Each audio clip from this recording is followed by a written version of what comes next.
Hi, I'm Doug Bowles, president of the Indianapolis Motor Speedway. Thank you for listening to Behind the Bricks.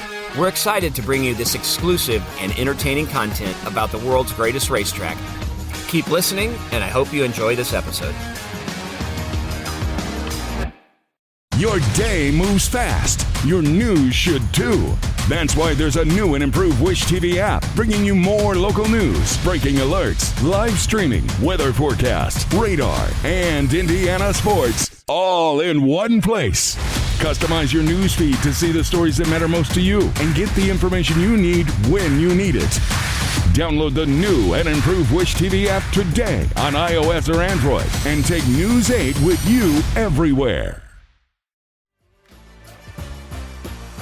Hey, Indianapolis Motor Speedway fans, Doug Bowles coming to you from the facilities building on the north side of the racetrack. A little old school today. We got a mic, got an IndyCar race going on as we're filming this, and all the good stuff is down in Birmingham, so you're stuck with a stick mic.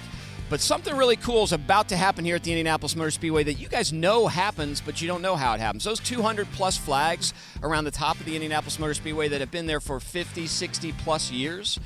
There's a group that we sort of affectionately call the Flag Crew. I'm going to ask them if that's what they think their name is. But they come in and they get those flags up in just a couple of hours. They drive all the way from St. Louis, but it's generational. And I'm standing here right now with Dave and Mike Poole, who have been doing this because it was passed on to you. And Murphy Poole is back here, who also is now the next generation. But welcome, guys. It's almost May, and you got to get those flags up to make sure it's time. It's time for our renewal of spring. So this has been going on in your family for a long time. How did it start?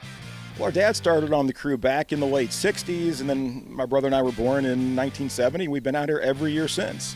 So you guys drove over from St. Louis last night? Correct. And we didn't do too much drinking, so we're ready to climb. Not at all. Ready to go to work.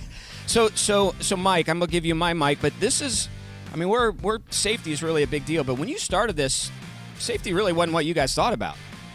No, safety was probably not at the paramount of importance, but over the years we've gotten a lot wiser.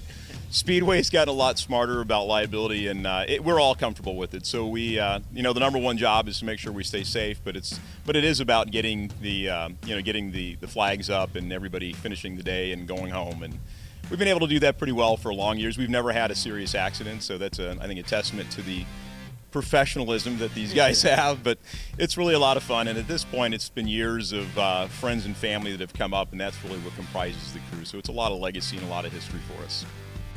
So I am kind of joking a little bit. Safety is really important, but in the old days there weren't harnesses. You guys just did it. But the nice thing about our place, there are platforms and seats, so you can get pretty close to there. So there's not a lot of crazy dangerous stuff there, but really appreciate you guys. Now, Pat Garlick, Pat, come in here. Pat runs our facilities, and so Pat, you didn't realize at one point in time that how this was going to happen, and you met these guys, and then of course we called you up and said, hey, we got liability releases and everything signed, so you've learned how to be a lawyer but police these. How much fun has it been though for you every year to get a chance to work with these guys?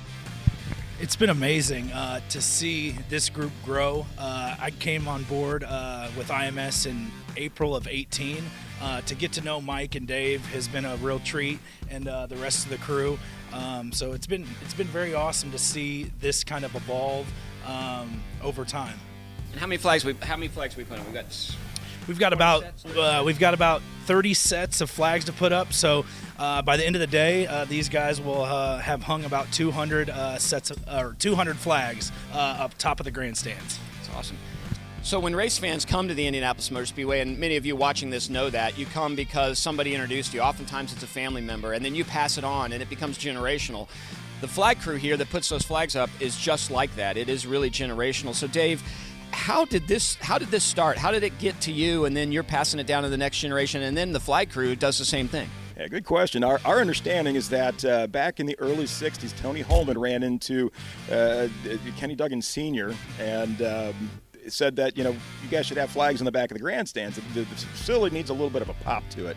And so shortly thereafter, the poles appeared, the flags appeared, and so begins the flag crew. We've been doing it ever since. So that's part of the fun, folks. I know you see it when you get here.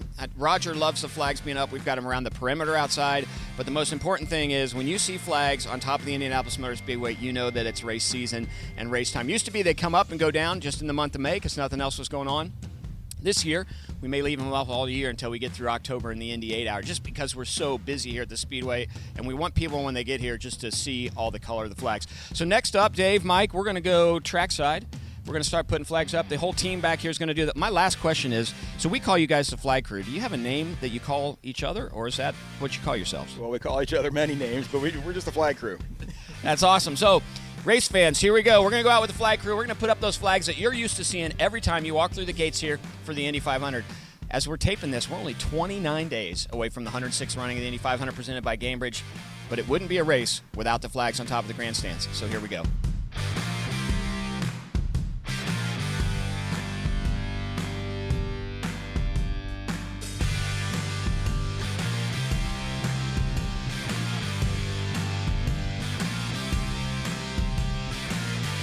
So there you go, folks. Just another generational thing that makes the Indianapolis Motor Speedway so special. The history and tradition of the flags dates all the way back to family members, and it continues today to additional family members. And long after we're gone, long after Dave's gone, long after Mike's gone, Murphy and the gang will continue this tradition.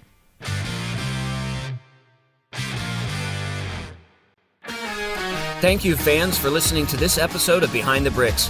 We look forward to bringing you more exciting content about the Indianapolis Motor Speedway soon.